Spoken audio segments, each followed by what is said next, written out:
భారత్ అంటేనే విభిన్న సంస్కృతులు సాంప్రదాయాలకు నెలవు. ప్రకృతిలో దైవాన్ని చూసే దేశం ఇండియా.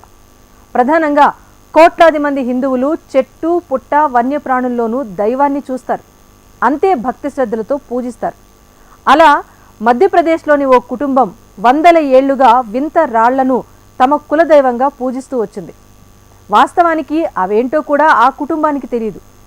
తమ పూర్వీకులు పూజించారు కనుక తాము కూడా తమ కులదైవంగా ఫాలో అయిపోయారంతే. అయితే కొందరు శాస్త్రవేత్తల కన్ను వాటిపై పడింది. ఆ తర్వాతే అసలు విషయం వెలుగులోకి వచ్చింది. అప్పటి వరకు తాము పూజించింది ఎవరినో తెలిసిన ఆ ఫ్యామిలీకి 10,000 ఓల్డ్ షాక్ తగిలినంత పనైంది. ఇంతకు మధ్యప్రదేశ్లో బయటపడ్డ ఆ బిలియన్ మార్క్ మిస్టరీ ఏంటి? వందల ఏళ్లు పూజలు అందుకున్న ఆ వస్తువుల లోపల ఏముంది? మధ్యప్రదేశ్ లో బయటపడ్డ బిలియన్ ఏళ్ల మిస్టరీ ఏంటి?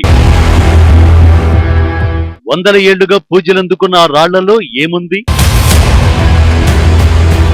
అంతరించిపోయిన రాకాసి బలులకు భారతే నిలయమా? కలేజలో కడుపుబ్బ నవ్వించిన ఈ సీన్ ఎవరు మర్చిపోలేరు. ఇప్పుడు మధ్యప్రదేశ్ లో ఆల్మోస్ట్ ఇలాంటి సీనే రిపీట్ అయింది. కలేజలో ఓ మొక్కను గ్రామం మొత్తం ఎలా పూజిస్తుందో మధ్యప్రదేశ్ లోని థార్ జిల్లా పడ్లాయ గ్రామంలో ఉన్న మండోలై కుటుంబం గుండ్రటి రాళ్లను అలాగే పూజిస్తూ వస్తోంది. అది కూడా వందల ఏళ్ల నుంచి తమ వంశపారంపర్యంగా. అయితే ఆ రాళ్ల గురించి ఆ ఫ్యామిలీకి పెద్దగా ఏది తెలీదు. తమ పూర్వీకుల నుంచి వాటిని పూజించడం ఫాలో అవుతూ వచ్చారంతే. అంతేకాదు వాటిని కాకర భైరవ పేరుతో ధూపదీప నైవేద్యాలు అందిస్తూ వస్తున్నారు.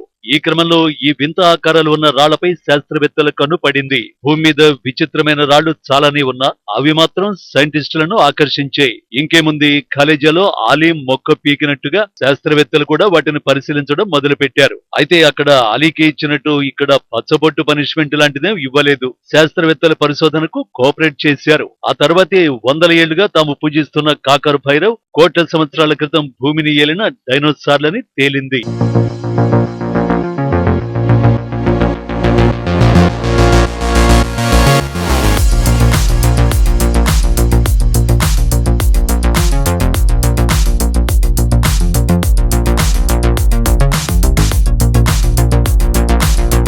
అవును, మీరు విన్నదే నిజమే. మధ్యప్రదేశ్ లోని థార్ జిల్లా పడ్లాయ గ్రామంలో వందల ఏళ్లుగా మండోలై కుటుంబం నుంచి పూజలందుకుంటోంది రాక్షస బల్లుల గుడ్లే. ఇవి ఒక్కొక్కటి అరచేతిలో పట్టేంత పరిమాణంలో గుండని రాయిలో ఉన్నాయి. ఇలాంటివి సుమారు 9 ఓ ప్రత్యేక ఆకారంలో పెట్టి పూజిస్తున్నారు. తమ రాళ్ల బంతుల్ని కాకర భైరవ పేరుతో పూజిస్తున్నామని ప్రస్తుతం ఆ ఇంట్లో ఉంటున్న వెస్టా మండోలై చెప్పుకొచ్చారు. ఈ దేవతే తమ పొలాలను పశు సంపదను రక్షిస్తోందని నమ్ముతున్నామని చెప్పారు. వీరే కాకుండా ఆ చుట్టుపక్కల ప్రాంతాల్లోని కొన్ని కుటుంబాలు కాకర భైరవ పేరుతో ఇలాంటి గుడ్లను పూజిస్తున్నట్టు వార్తలు వస్తున్నాయి. ఇక ఈ వ్యవహారం ఎలా బయటపడిందనే విషయానికే వస్తే, కొన్ని రోజుల క్రితం దేవత అని ప్రచారంలో ఉన్న ఈ గుడ్ల ఫోటోలను చూసి అనుమానం వచ్చిన శాస్త్రవేత్తలు వాటిని పరిశీలించాలని నిర్ణయించుకున్నారు. Lucknow Sahni institute of palaeosciences విభాగం పరిశోధకులు ఇక్కడ క్షేత్రస్థాయిలో పర్యటించి కాకర భైరవగా పూజింపబడుతున్న ఈ వస్తువులు డైనోసార్ గుడ్లని తేల్చారు.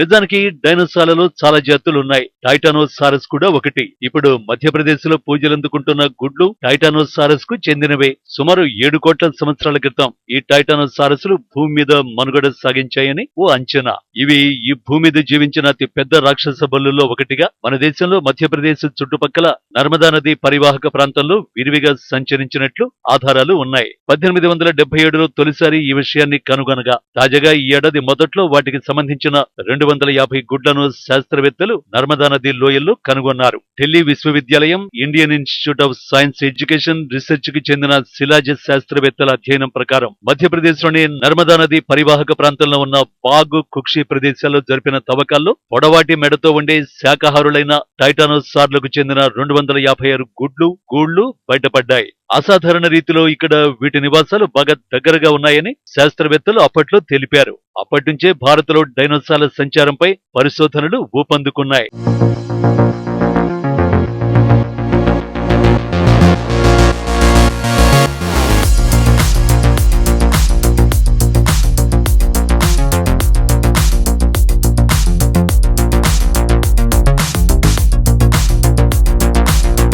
నిజానికి డైనోసార్లు అనగానే అమెరికా, ఆఫ్రికా లాంటి దేశాలు మాత్రమే గుర్తుకొస్తాయి. ఈ దేశాల్లోనే ఎక్కువగా డైనోసార్ల ఆనవాళ్లను ఇప్పటి వరకు గుర్తించారు శాస్త్రవేత్తలు. చాలా ప్రాంతాల్లో వివిధ జాతుల డైనోసార్ల అవశేషాలు కనుగొన్నారు. కానీ ఇప్పటి వరకు డైనోసార్లు భారత భూభాగంపై తిరిగినట్టు ఎక్కడా ఎలాంటి ఆనవాళ్లు దొరకలేదు. దీంతో డైనోసార్లు భారత్ లో లేవని అనుకున్నారు ఇన్ని రోజులు. అయితే తాజాగా లభించిన ఆనవాళ్లతో డైనోసార్లు భారత్ లోను సంచరించాయని శాస్త్రవేత్తలు తేల్చారు. గత ఏడాది రాజస్థాన్ లోను పురాతత్వ శాస్త్రవేత్తలు డైనోసార్ల ఆనవాళ్లు గుర్తించారు. అలాగే ఈ డైనోసార్లు మొక్కలను ఆహారంగా తీసుకునే పొడవైన మెడ కలిగిన డైనోసార్లుగా తేల్చారు. జురాసిక్ పార్క్ మూవీలో కనిపించిన పొడవాటి శాకాహార డైనోసార్ల వంటివే ఇవి కూడా అని శాస్త్రవేత్తలు భావిస్తున్నారు. రాజస్థాన్ లోని జైసల్మేర్ ప్రాంతంలోని థార్ ఎడారిలో ఈ అవశేషాలు గుర్తించారు. మరోవైపు రాజస్థాన్ లో గుర్తించిన డైనోసార్లకు ఆ రాష్ట్రంలోని థార్ ఎడారి గుర్తుగా థారోసారస్ ఇండికస్ అనే పేరు పెట్టారు. ఐఐటి రూర్కెలా పరిశోధకులు, జియోలాజికల్ సర్వే ఆఫ్ ఇండియా పరిశోధకులు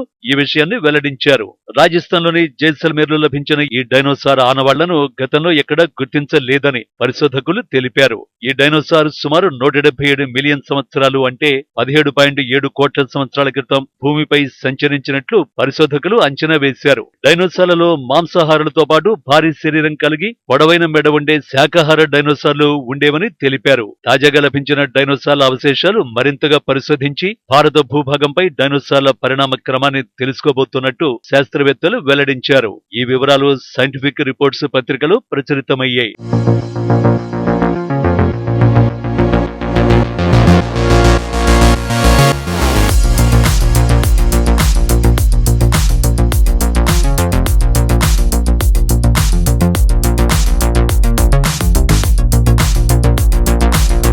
డైనోసార్ల ఆనవాళ్లు భారత భూభాగంపై లభించడం ఇదే తొలిసారి. డైనోసార్లకు సంబంధించి ఎలాంటి అవశేషాలు గతంలో భారత గడ్డపై లభించలేదు. చైనా, ఉత్తర అమెరికా, దక్షిణ అమెరికా, ఆఫ్రికా దేశాల్లో భారీగా డైనోసార్ల అవశేషాలు లభించాయి. చాలా ప్రాంతాల్లో ఇప్పటికీ డైనోసార్ల ఆనవాళ్లు లభిస్తున్నాయి. 2018 నుంచి జైసల్మేర్ వద్ద థార్ ఎడారి ప్రాంతంలో జురాసిక్ రాక్స్ ను గుర్తించే పరిశోధనలు జరుగుతున్నాయి. ఈ డైనోసార్ అవశేషాలను గుర్తించిన జురాసిక్ రాక్స్ సుమారు 167 మిలియన్ ఏళ్ల క్రితం నాటివని సైంటిస్టులు తెలిపారు. భారత ఉపఖండంలోనూ ఒకప్పుడు డైనోసార్లు తిరిగాయి అనడానికి ఇదొక నిదర్శనమని చెబుతున్నారు. భారత్ నుంచి డైనోసార్లు ఆఫ్రికా దేశాలకు, అక్కడి నుంచి ఉత్తర అమెరికా, దక్షిణ అమెరికాకు వెళ్లి ఉండొచ్చని సైంటిస్టులు అభిప్రాయపడుతున్నారు. ఏది ఏమైనా ఇప్పటి వరకు డైనోసార్లు అమెరికా, ఆఫ్రికా లాంటి దేశాల్లోనే నివసించేవి అనే వాదనలకు మన దేశంలో దొరుకుతున్న ఆనవాళ్లు ఫుల్ స్టాప్ పెట్టే అవకాశం కనిపిస్తోంది. ఈ విషయంలో మధ్యప్రదేశ్ లోని థార్ జిల్లా పడ్లాయ గ్రామంలో 100 ఏళ్లుగా డైనోసార్ గుడ్లను పూజిస్తూ కాపాడిన మండోలై ఫ్యామిలీని ఖచ్చితంగా అభినందించాల్సిందే.